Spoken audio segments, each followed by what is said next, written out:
أعوذ بالله من الشيطان الرجيم بسم الله الرحمن الرحيم الحمد لله الذي خلق السماوات والأرض وجعل الظلمات والنور ثم الذين كفروا بربهم يعدلون والصلاة والسلام على أشرف الأنبياء والمرسلين وعلى آله وأصحابه أجمعين اللهم بارك لنا في شيخنا اللهم آتي خير ما سألك حبيبك ونبيك محمد عليه أفضل الصلاة والتسليم اللهم زد له في كل خير أعطيته إياه وتوفنا وهو راض عنا آمين الحمد لله رب العالمين. Donc c'est en fait une vidéo qui va tenter de réunir les deux sujets évoqués précédemment, à savoir la première qui était une introduction au secret de la basmala, une présentation de l'écriture malakoutiya de la basmala, c'est-à-dire sous la forme d'un triangle, avec le deuxième sujet évoqué dans deux vidéos, qui traitait donc de ce qu'on entend dans le soufisme en général et dans notre tariqa Kalkaliya plus particulièrement, ce qu'on entend par la lecture de l'ism al-mufrad, c'est-à-dire le nom Allah.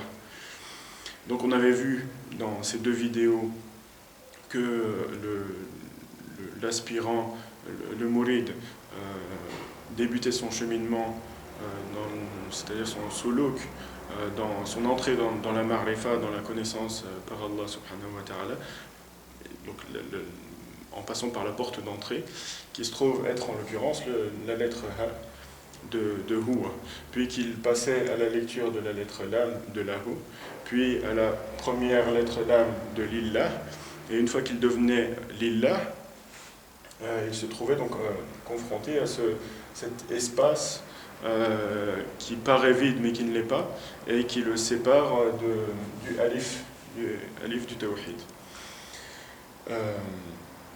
On avait vu dans la première vidéo sur l'introduction au secret de la basmala que donc la basmala s'écrivait sous la forme d'un triangle qu'on retrouve ici, donc avec le point du bas, c'est-à-dire le point du sher qui se trouve au centre du alif, c'est-à-dire comme on le sait, on a pu le voir dans les cours de notre cheikh qui sont traduits.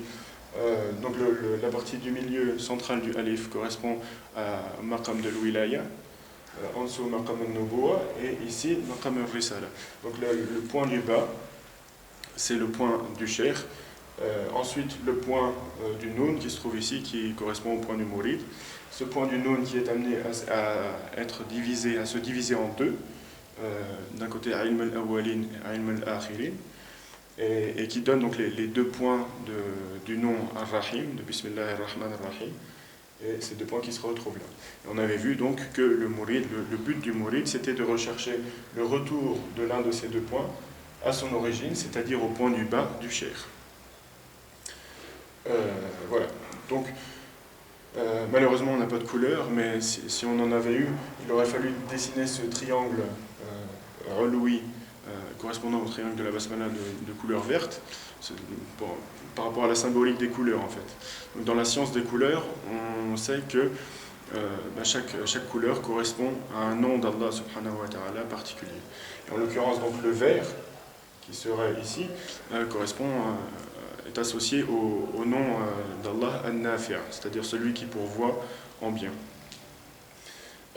Et l'ombre associée on parle, notre cheikh Sidi Mohamed Fawzi al-Kalkali qaddasallahu sirrahu nous enseigne que par souci de adab, pour cette forme du bas, on ne parle pas de triangle, puisque le triangle est associé à la basmala, donc à quelque chose de noble, quoi de plus noble, mais on parle donc ici de l'ombre de la basmala.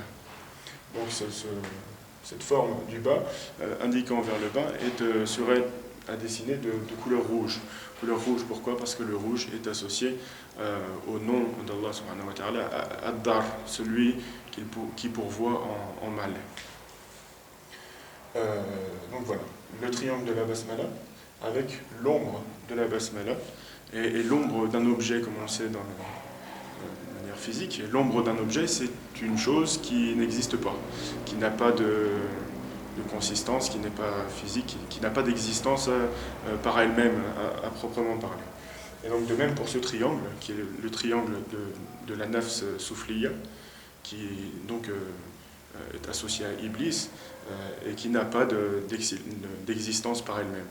Et la preuve de cela, c'est que Iblis a été, c'est-à-dire l'u'ina, c'est-à-dire il a été maudit. Et la définition du mot la'na, la malédiction, c'est dans la langue arabe le bannissement de la miséricorde d'Allah subhanahu wa ta'ala. Or, Allah dit dans un verset du Coran, wa rahmati wasi'at kulla shay. Et ma miséricorde englobe toute chose. Donc, à partir du moment où quelque chose sort du domaine du fait qu'elle est englobée par la miséricorde d'Allah, à partir du moment où une chose n'est plus dans la miséricorde d'Allah, eh ben, elle n'existe plus. Elle n'est plus une chose, conformément à ce verset. Et selon une autre définition de l'Arna, il fut demandé à Iblis qu'est-ce que la La'na, et il a répondu que la La'na c'était tout simplement l'absence du dhikr d'Allah subhanahu wa ta'ala. Et comme on le sait dans un autre verset, il est clairement dit qu'il n'est pas une seule chose qui ne fasse le dhikr d'Allah, le tasbih d'Allah. Voilà. Donc la véritable existence est associée à la basmala, et donc au triangle de la basmala, et non pas au triangle, à cette chose soufliya qui est associée, elle, à Iblis et à la nafs. Et donc, on avait vu dans cette première vidéo que ces trois premiers secrets, du ha, du lam et du lam, étaient des secrets traitant le tawhid d'Allah subhanahu wa ta'ala, donc qui traite de l'entité divine azza wa jal. Et que ici, donc, dans ce qui paraît vide, eh bien, se trouvaient en réalité deux autres secrets. Un secret de wasl, donc, qui est associé au triangle de la basmala, et un secret de fasl, associé donc c'est ce fameux quatrième sir, le quatrième secret dont certains ont parlé, et que certains ont dénoncé dans notre tariqa en disant que c'était Iblis qui viendrait en personne pour enseigner aux fuqara la sorcellerie et la magie et je ne sais pas trop quoi. Donc déjà il faut savoir que la lecture du nom Allah se fait dans le dernier tiers de la nuit. Donc le moment privilégié par excellence pour s'adonner au dhikr et à la méditation et pour se rapprocher d'Allah subhanahu wa ta'ala, que c'est réalisé en état de wudu, en état d'ablution, dans la qibla, donc dirigé vers la qibla, et en mentionnant le nom d'Allah subhanahu wa ta'ala. Donc si l'étude de la sorcellerie se faisait de cette manière, subhanallah, c'est quoi l'adoration d'Allah alors? C'est-à-dire que pour apprendre l'apprentissage de quelque chose comme la sorcellerie, on s'attend quand même à d'autres procédés, a priori. Enfin bon, certains ne voient pas de contradiction dans cela. En réalité, ce vide qui paraît vide n'est pas vide. Donc comme on l'a dit, il contient le secret du wasl et du fasl, c'est-à-dire le secret de la jonction, ce qui réunit le serviteur avec la divinité, et le secret de la scission, du fasl, donc ce qui sépare le serviteur de la divinité. C'est-à-dire, d'une manière plus concrète, pour donner un exemple, on va dire que ici, donc tout ce qui est ici, c'est l'étude du tawhid, et ici, dans cet espace, c'est l'étude de l'âme humaine. L'âme humaine, il faut savoir qu'elle est constituée de deux parties, on peut dire. La première qui est Alouiya, donc qui correspond au triangle de la basmala, qui est l'esprit de l'homme, et la deuxième, Soufliya, qui correspond à la nafs, à l'ego de l'homme. Voilà, et donc chez les soufis, de manière générale dans les livres, et on le retrouve dans beaucoup d'interventions de Shuyukh, on dit que l'homme, l'être humain, est à lui seul un univers. Nous, on ne va pas aller jusqu'à la considération de l'univers, on va commencer par quelque chose de plus plus abordable, on va dire, on va considérer déjà dans un premier temps le système solaire. Alors en parlant du système solaire, dans un verset très très important, au point que notre cher Sidi Mohamed Fawzi al-Kalkali qaddasallahu sirrahu nous enjoint ces fuqara à réciter ce verset coranique au terme de chaque prière. Donc dans ce verset, Allah subhanahu wa ta'ala dit laqad ja'akum rasulun min anfusikum. Certes, il vous est parvenu un messager de vous-même, c'est-à-dire littéralement de vos propres nafs, min anfusikum. Et dans un autre verset, Allah subhanahu wa ta'ala décrit son prophète sallallahu alayhi wa sallam en disant Ya ayyuhan nabiyyu inna arsalnaka shahidan wa mubashiran wa nadhiran wa da'iyan ila Allah bi'idhni wa sirajan munira. Donc au prophète, nous t'avons envoyé pour être témoin, annonciateur, avertisseur, appelant les gens à Allah par sa permission, et comme un flambeau illuminant, c'est-à-dire un soleil, c'est-à-dire la réalité, il est fait état ici de la réalité ésotérique de notre prophète et messager sallallahu alayhi wa sallam. Ce soleil, donc, il se trouve en nous-mêmes, au plus profond, au cœur de notre âme. Donc on va le représenter ici.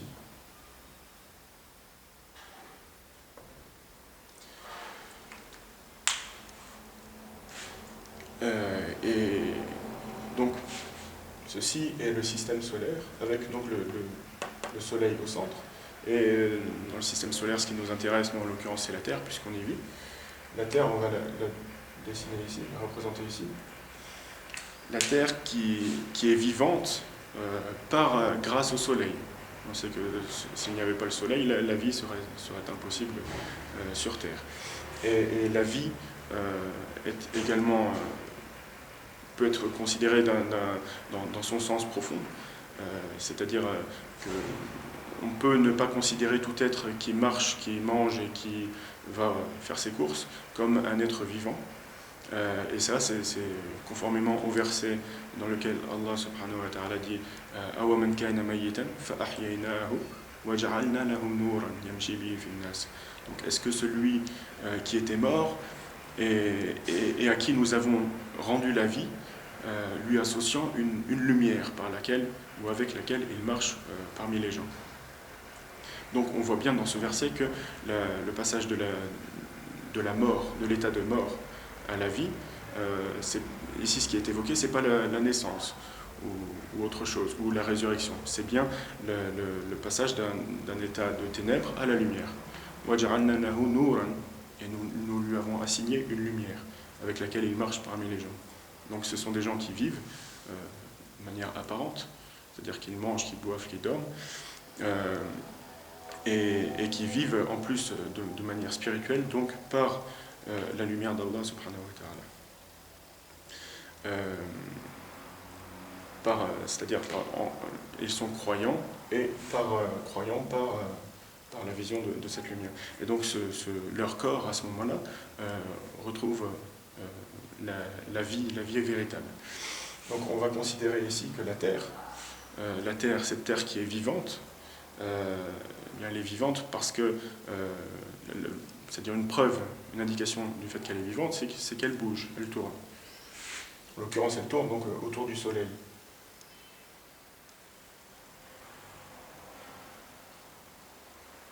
Voilà. Et elle tourne, et c'est quoi qui la fait tourner? C'est une force d'attraction. Et notre cher, qaddasallahu sirrahu, évoque cette force, cette attraction, en disant qu'il s'agit d'un shawq, c'est-à-dire un désir irrésistible, qui attire donc cette terre, c'est-à-dire ce corps, cette enveloppe charnelle de l'être humain, vers son origine, son point vers lequel c'est-à-dire se dirigent toutes les attentions. Cette terre est donc attirée irrésistiblement par ce soleil. Mais évidemment, elle ne peut pas y rentrer, parce que si elle rejoignait ce soleil, eh bien, elle serait totalement exterminée et anéantie. Mais bien au contraire, parce qu'il y a d'autres forces qui viennent s'ajouter à celle-là. Et donc, il se trouve que la Terre, va dessiner un cercle, ou pas un cercle, une forme ovale, une orbite tout autour de cet astre illuminant. Et donc par conséquent, ici étant donné qu'on considère que tout homme, on considère l'homme en général, c'est-à-dire qu'il soit croyant ou non croyant, musulman, juif, chrétien, zoroastrien, tout ce que vous voudrez. Donc cet homme, étant donné qu'il bouge, il est vivant, et se trouve en lui donc ce soleil, cette réalité, cette lumière primordiale, Muhammadienne, sallallahu alayhi wa sallam. Par ailleurs, donc, autour de la Terre, il y a quelque chose qui tourne, en l'occurrence qui s'appelle la Lune, qu'on va représenter ici. Et il se trouve que la Lune, c'est une partie qui a été arrachée à la Terre. Donc c'est une partie du corps même de l'homme, puisque les géologues et physiciens ont expliqué que c'était suite à la collision de la Terre avec un astéroïde qui s'était formé un nuage de poussière tout autour de la Terre, que cette poussière s'était agglutinée et avait formé ce qu'on appelle aujourd'hui la Lune. Alors la Lune, elle a une particularité, c'est que la nuit, elle nous éclaire. Mais elle nous éclaire pas avec une lumière qu'elle produit elle-même, mais plutôt avec une lumière qu'elle réfléchit du soleil.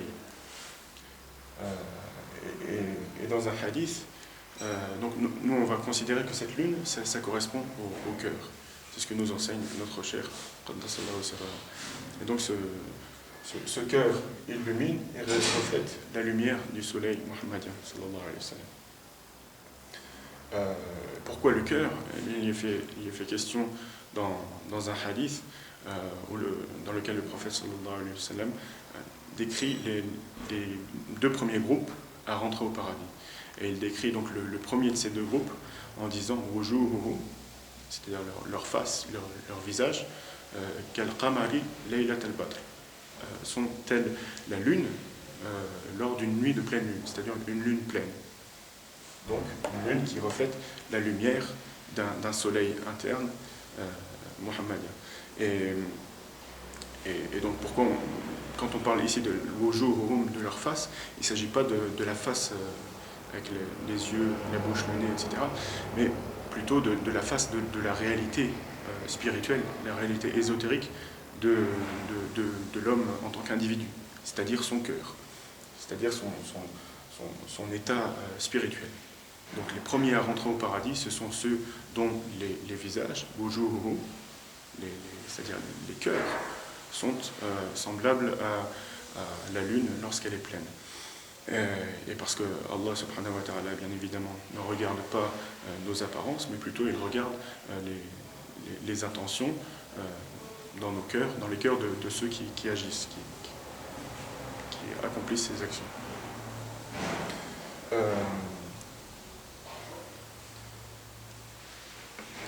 Et donc, on disait que cette terre concerne l'homme en général et qu'elle concerne, c'est-à-dire que chacun, considérant ceci, doit se sentir visé directement, qu'il soit croyant ou non croyant. Et la preuve de cela, c'est ce mouvement de la Terre autour du Soleil, c'est la vie qui l'habite. Et donc la réalité du plus profond de l'âme de chaque individu, c'est ce soleil muhammadien sallallahu alayhi wa sallam. Et la preuve de cela, c'est que dans un hadith, le prophète sallallahu alayhi wa sallam dit à la Sayyida Aïcha radiallahu anha: ô Aïcha, malheur et encore malheur à toute personne qui sera privée de la vision de ce visage, de ce wajh. Comme on avait dit, le wajh, c'est pas la face avec les yeux, la bouche, le nez. C'est bien la réalité spirituelle, la réalité ésotérique, en l'occurrence de notre prophète bien-aimé sallallahu alayhi wa sallam, c'est-à-dire ce soleil muhammadien, ce siraj munir. Il n'est pas un seul croyant ni mécréant qui ne désire regarder mon visage, sallallahu alayhi wa sallam. Donc c'est un hadith rapporté qu'on retrouve dans les œuvres de Ibn Asakir al-Asbahani et l'imam al-Suyuti, rahimahumullah. Donc les croyants comme les non-croyants sont animés par ce désir irrésistible de retour vers leur origine, de retour et de talashi, d'anéantissement dans cette lumière mohammedienne. Maintenant, il y a différentes manières de réaliser ce retour à l'origine. Il y a d'un côté les croyants donc, qui affirment leur foi, qui affirment leur amour pour le prophète sallallahu alayhi wa sallam et qui le proclament. Et les non-croyants de l'autre côté qui au contraire le refoulent. Donc évidemment leur cheminement va être complètement différent. Les croyants, on va commencer par les croyants, ils cheminent sur ce qu'on appelle ce barzakh, qui, avec le point ici et ici, qui constitue ilm al-awwalin et ilm al-akhirin. Et donc ce barzakh entre la basmala et son ombre. C'est-à-dire un chemin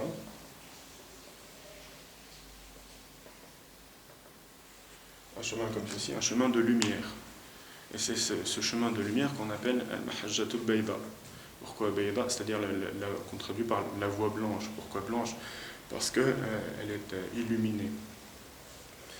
Et donc ces croyants cheminent depuis ilm al-awwalin jusqu'à ilm al-akhirin, c'est-à-dire depuis le premier point du ya vers le deuxième point du ya, après le retour de celui-ci à son origine, c'est-à-dire au point du bas du cher. Et donc, au début de cette vidéo, on avait mentionné le verset qui dit لَقَدْ جَاءَكُمْ رَسُولٌ مِنْ أَنْفُسِكُمْ, donc un messager vous est venu de vous-même, de vos propres âmes. عَزِيزٌ عَلَيْهِ مَا عَنِتُمْ حَرِيصٌ عَلَيْكُمْ بِالْمُؤْمِنِينَ رَءُوفٌ رَحِيمٌ. Donc, envers les croyants, Ra'ouf, Rahim. Envers les croyants, c'est-à-dire les croyants par sa lumière. Les croyants, celui qui suivent Al-Mahajjatul Bayda, le chemin, la voie blanche, le chemin de lumière, c'est-à-dire du cheminement entre le mourid vers le cher. Donc c'est ce chemin-là qui est très clairement évoqué dans ce verset. Et donc le but du mourid, ce chemin, c'est donc de cheminer sur ce chemin de wasl, c'est-à-dire de jonction, jusqu'à entrer en présence totale avec le Seigneur de l'univers, subhanahu wa ta'ala. Et ceci se réalise comment? Parce que on a dit qu'il s'agissait d'un chemin de wasl, c'est-à-dire de jonction. Et ici on voit un point de départ, un point d'arrivée, avec une multitude de points qui séparent donc le début de la fin. Ilm al-awwalin ou ilm al-akhirin, la science des premiers et la science des derniers. Et il faut savoir que ce message, cette science, c'est une science unique qui n'a jamais changé, qui a toujours été révélée et diffusée, transmise aux hommes par les prophètes et ensuite par les héritiers de ces prophètes. Donc depuis Sayyidina Adam alayhi salam jusqu'à notre prophète sallallahu alayhi wa sallam, et après lui par les chouyours bien guidés et qui guidaient justement, qui étaient eux-mêmes des flambeaux illuminants pour la communauté muhammadienne sallallahu alayhi wa sallam. Et donc le but du mourid en cheminant sur ce chemin de wasl, c'est de réaliser la jonction et de réaliser que la science, cette science des premiers et cette science des derniers, est une science unique. Et en ce sens, il y a une parole de Sayyiduna Ali karramallahu wajhahu qui dit Al-ilmu nurta katharaha al-jahilun. C'est-à-dire la science, le tawhid, est un point que les ignorants ont rendu multiple.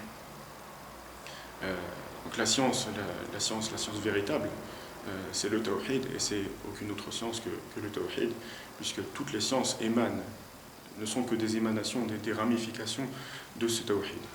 Et donc cette science, ce tawhid, c'est un point unique, parce que Allah subhanahu wa ta'ala est unique, et il n'est pas multiple. Kathara al-jahilun, c'est-à-dire les jahilun, c'est ceux qui ont recherché autre chose que ce point, ou qui ont recherché les émanations des sciences de ce point, et non pas le point lui-même, c'est-à-dire qui ont étudié des sciences profanes ou religieuses sans rechercher par ces études le retour à l'origine, à la base et au fondement même et au but de leur existence, qui est le point. Et en cela se trouve un message et un enseignement très très important pour nous, fuqara, puisque en entendant les uns et les autres parler de leurs rêves ou de leurs visions, notre nafs peut faire naître en nous un désir de voir autre chose que la seule chose qui compte en fait. Et la seule chose qui compte, c'est ce qui descend dans notre cœur au moment même de la bay'a, de la prise de la bay'a. Et qu'est-ce qui se passe au moment de la prise de la bay'a? C'est le point Nurta du Alif qui descend jusque dans le cœur du Mourid et qui se manifeste à lui de manière explicite et évidente. Et c'est cette vision-là qui est la plus grandiose. Alors malheureusement, par ignorance totale et certainement par hypocrisie et manque de sincérité dans la quête d'Allah subhanahu wa ta'ala, eh bien le Mourid est amené à dénigrer d'une manière ou d'une autre ce point en disant il est petit, il n'apparaît pas très clairement, il apparaît, il disparaît, il est pas très intense, etc. etc. Donc toutes ces paroles, ou même pour ceux qui ont eu la chance de ne pas les proférer, c'est pratiquement sûr qu'ils ont eu au moins des pensées dénigrant ce point-là. Et bien, au fur et à mesure du cheminement, le Mourid est amené à découvrir la grandeur et le caractère sublime et ultime de ce point. Et à ce moment-là, il regrette plus qu'amèrement toutes ces mauvaises paroles et ce manque de considération pour le signe divin descendu dans le cœur de celui qui se prétend aspirant à Allah subhanahu wa ta'ala. Voilà, donc la science est un point que les ignorants ont cherché à multiplier. Et donc les ignorants, ce sont, dans le cadre du dhikr, ce sont ceux qui recherchent autre chose que ce point, qui recherchent autre chose que la vision, la compréhension et l'amour de ce point, de cette réalité muhammadienne, sallallahu alayhi wa sallam. Donc par conséquent, celui qui recherchera concrètement, celui qui recherche au travers du dhikr l'accès à la science des lettres, l'accès à quelque science que ce soit, à la vision des anges, la vision du paradis, de l'enfer, etc., c'est un ignorant. Et c'est même si on regardait, si on faisait le tahqiq, c'est-à-dire qu'on regardait, considérait la réalité de son intention, eh bien on y trouverait du shirk, une certaine forme de shirk, puisque Allah est unique, et réaliser l'unicité d'Allah subhanahu wa ta'ala, c'est réaliser et revenir vers la base, vers le fondement, qui est le tawhid, la science unique. Et donc rechercher autre chose que la vision de ce point, c'est une marque d'ignorance évidente.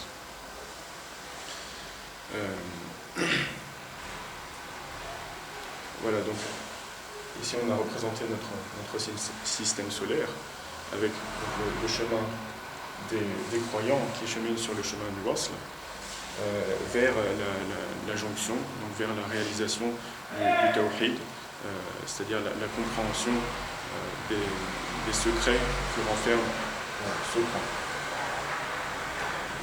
Et maintenant, considérons le cheminement des non-croyants, qui donc refoulent leur amour et qui se refusent au suivi muhammadien.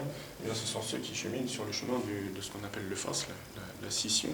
Donc, ils veulent faire une scission entre ilm al-awwalin et ilm al-akhirin, c'est-à-dire la science du début et la science de la fin. C'est-à-dire la science du début, le tawhid, et la science qui en émane, c'est-à-dire ceux concrètement qui étudient les mathématiques et qui par ces études des mathématiques ne reviennent pas ou ne recherchent pas la réalisation du tawhid. C'est-à-dire ceux qui apprennent que 2 plus 2 égale 4 et qui ne réalisent pas que 2 plus 2 égale 1. C'est un peu... Voilà, donc ces gens qui cheminent sur le chemin du fasl, eh bien ce sont ceux qu'on va désigner partant de ce point-là vers ce point-là. donc qui vont essayer de couper entre cette ligne mubaraka de ilm al-awwalin et ilm al-akhirin.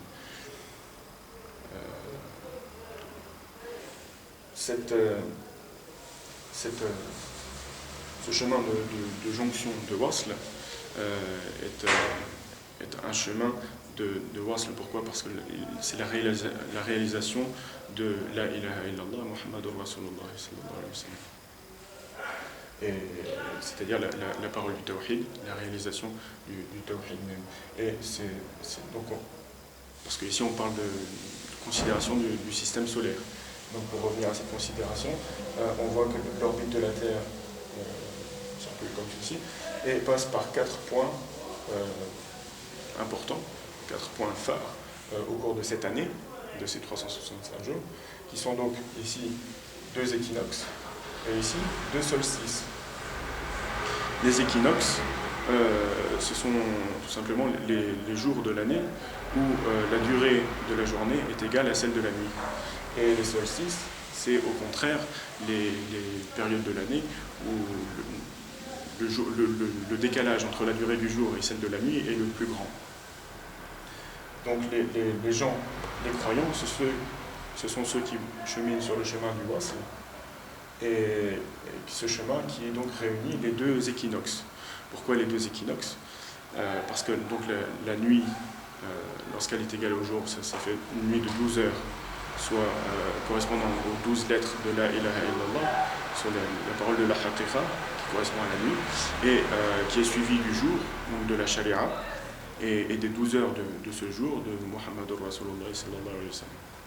Donc les gens du wasl, ce sont ceux qui réalisent cet équilibre parfait entre sharia et haqiqa, et donc qui cheminent sur ce chemin de wasl, et réalisent le tawhid pur du point sur ce chemin de wasl.